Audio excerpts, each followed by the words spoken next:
Om Swastiastu, perkenalkan saya Igede Agusantara, NIM 2019-013-00006. Di sini saya akan melanjutkan review tentang estimasi biaya yang kedua. Pengenalan estimasi biaya. Penetapan harga atau pricing. Hal-hal yang menentukan dalam penyusunan estimasi yang tepat bagi kontraktor ada beberapa, yaitu yang pertama penyesuaian harga, yang kedua subkontraktor, yang ketiga strategi tenaga kerja langsung, yang keempat struktur overhead job site, dan yang kelima perhitungan biaya. Selanjutnya ada produktivitas tenaga kerja langsung. Adalah item yang paling sulit untuk diperkirakan. Merupakan item paling berisiko dalam estimasi. Hanya dapat diperkirakan berapa jam yang dibutuhkan untuk melakukan tugas. Diestimasi dengan satuan jam kerja atau man hour atau MA per unit pekerjaan. Misal, produktivitas pekerjaan pintu adalah 10 man hour per pintu. Ini disebut sebagai unit atau satuan man hour atau UMH. Sistem ini kemungkinan terjadinya fluktuasi tingkat tenaga kerja, variase geografis, dan waktu. Sumber produktivitas tenaga kerja terbaik itu adalah database estimasi kontraktor pusat kontraktor. Perlu pengembangan database berdasarkan estimasi dan riwayat tenaga kerja pada proyek sebelumnya.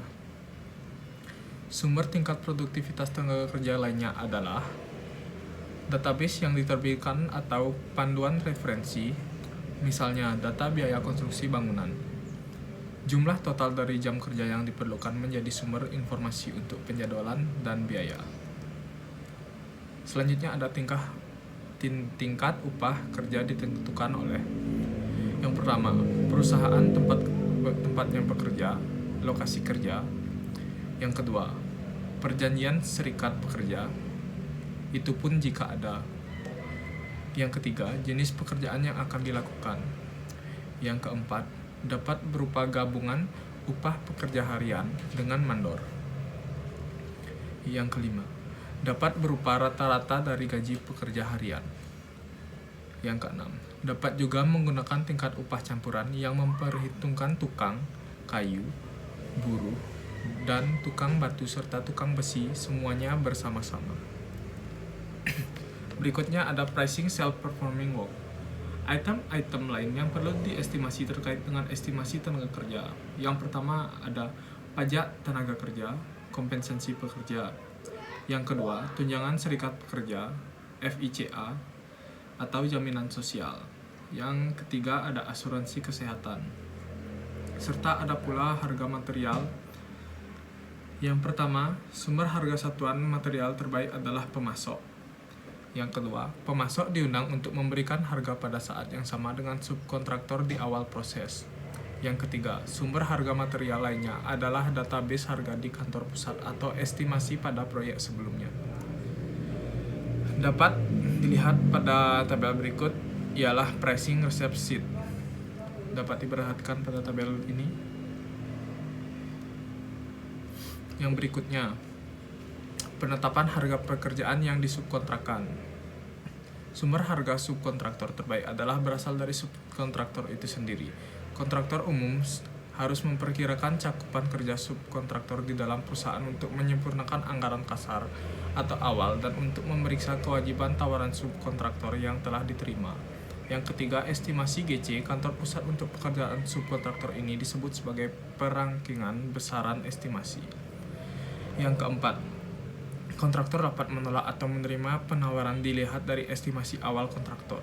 Yang kelima, setelah kontraktor atau GC mendapatkan harga penawaran terendah dari subkontraktor, maka estimasi GC harus digantikan dengan harga subkontraktor tersebut.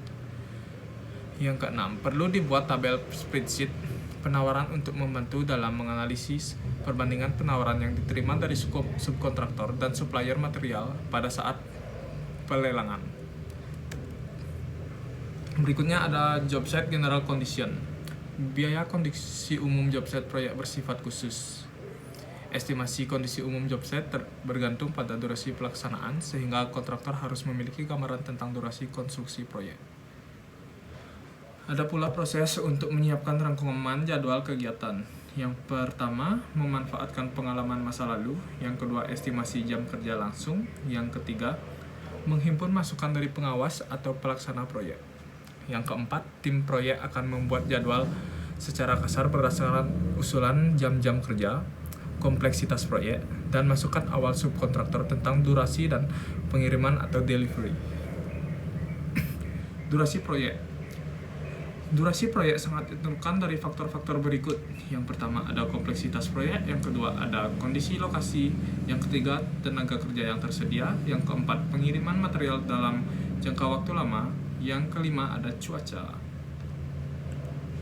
Rangkuman estimasi. Yang pertama, sebuah rangkuman estimasi akan digunakan untuk mengumpulkan semua estimasi pekerja langsung, harga subkontraktor, kondisi umum, dan markup. Konsistensi membantu mengurangi kesalahan dan karenanya akan meningkatkan produktivitas dan keuangan. Yang ketiga, harga yang sudah direkap selanjutnya diposting nilainya pada lembar rangkuman estimasi. Yang keempat, di bagian bawah rangkuman estimasi, di bawah subtotal biaya langsung, biaya tidak langsung, dan biaya subkontraktor, terdapat serangkaian markup persentase biaya. Yang kelima, di bagian bawah rangkuman estimasi, di bawah subtotal biaya langsung, biaya tidak langsung, dan biaya subkontraktor, terdapat serangkaian markup persentase biaya. Rangkuman estimasi atau fee yang selanjutnya. Fee adalah keuntungan yang diinginkan ditambah biaya tidak langsung overhead kantor pusat. Yang kedua, kisaran besaran fee berkisar dari 2,5% sampai 7,5% untuk pekerjaan komersial. Fee lebih kecil 10% dan lebih tinggi untuk proyek sipil dan residensial. Yang ketiga, kontraktor komersial yang lebih kecil biasanya membutuhkan fee yang lebih tinggi karena volume proyek tahunan mereka yang lebih kecil.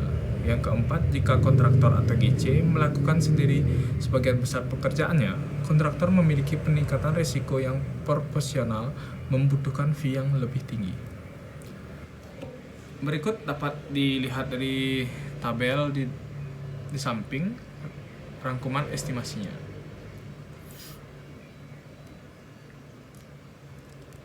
Sekian review dari saya. Kurang lebih saya mohon maaf. Saya tutup dengan para Santi Om. Santi Om.